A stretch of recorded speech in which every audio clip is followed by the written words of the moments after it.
au cœur des marchés. Avec Thibaut François depuis Fastea Capital. Bonjour Thibaut. Bonjour. Que dire de cette tendance? On respire finalement, c'est assez logique, ou il y a plus derrière ces 0,8, 0,9% de baisse ce matin qu'une respiration après les 2 et quelques pourcents pris au cours de la semaine écoulée? Ouais, tout à fait. C'est des petites prises de bénéfices. La semaine passée, ça s'est plutôt bien passé. On a un environnement macroéconomique qui, je trouve, tient plutôt bien. On a des publications d'entreprises qui se portent bien. Le marché est plutôt bon en ce moment. La tendance est positive.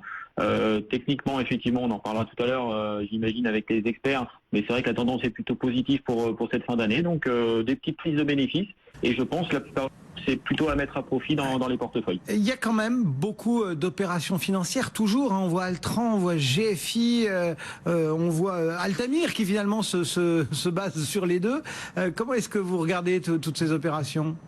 Bah écoutez, oui, alors superbe opération ce matin avec GFI. J'ai l'impression que c'est retour vers le futur avec GFI. En 2007, à l'époque, c'était Fujitsu qui avait émis déjà une OPA sur le groupe GFI à 8,5 euros. Aujourd'hui, c'est un groupe qatari, Manei Corporation, que je ne connais absolument pas d'ailleurs, qui fait une autre OPA maintenant, qui fait une autre OPA à 8,50 aussi. C'est au même prix qu'il y a 8 ans. Effectivement, c'est une très bonne opération pour les actionnaires minoritaires qui bénéficient d'une prime de 34%. On s'aperçoit que les fusions-acquisitions sont toujours c'est toujours une grosse tendance sur les marchés aujourd'hui, que ce soit sur les marchés américains, mais aussi sur les marchés européens. Donc c'est vrai que ça porte aussi le marché. Si des groupes sont capables de payer des primes de 30, 35%, 40% sur le marché, c'est que le marché n'est finalement pas si bien valorisé que ça. Il y a beaucoup de cash encore sur le marché. On cherche beaucoup d'idées à investir. Et c'est vrai que ça a plutôt tendance à porter les marchés à court terme. Donc voilà pour le cas de GFI. Un petit mot aussi de Marie Brizard qui a fait un petit peu le point sur son activité. Oui, tout à fait. Ils ont annoncé en fait les objectifs 2018 qu'ils avaient déjà annoncés il y a quelques mois. Là, ils ont fait un petit update rapide en termes de chiffre d'affaires, de marge et de cession d'actifs. Marie Brizard, c'est aussi très connu sous l'ancien nom qui était Belvédère, un groupe qui est actuellement en grosse recovery. Les objectifs 2018 ont été donc upgradés. On attend maintenant un chiffre d'affaires entre 450 et 500 millions d'euros avec une grosse marge d'EBITDA sur 2018 autour de 15%, des cessions d'actifs qui devraient être supérieures aux attentes. Le groupe réagit plutôt bien pour cette recovery européenne.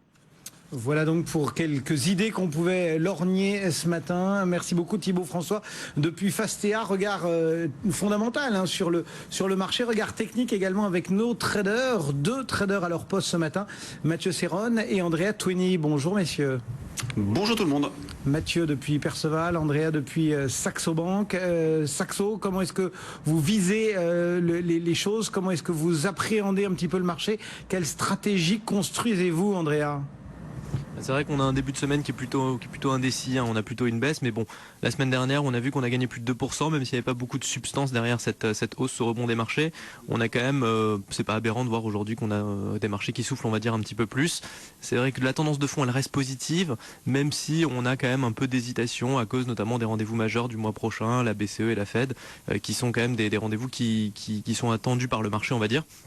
Sur la séance d'aujourd'hui, le fait d'avoir maintenu la semaine dernière les 4730 et d'avoir rebondi sur ce niveau-là et d'être repassé, donc bien de s'être éloigné, on va dire, de ce niveau, c'est plutôt un signe positif. C'est le principal support sur le marché, c'est notre premier niveau d'alerte. Donc le fait de le maintenir et de rebondir au-dessus, c'est quand même un point plutôt positif. Sur la séance d'aujourd'hui, on aimerait bien que ce marché il se maintienne au-dessus, on va dire, des 4840 points pour revenir justement au contact des 4900 et pourquoi pas viser 4925 qui est, on va dire, première résistance sur le marché.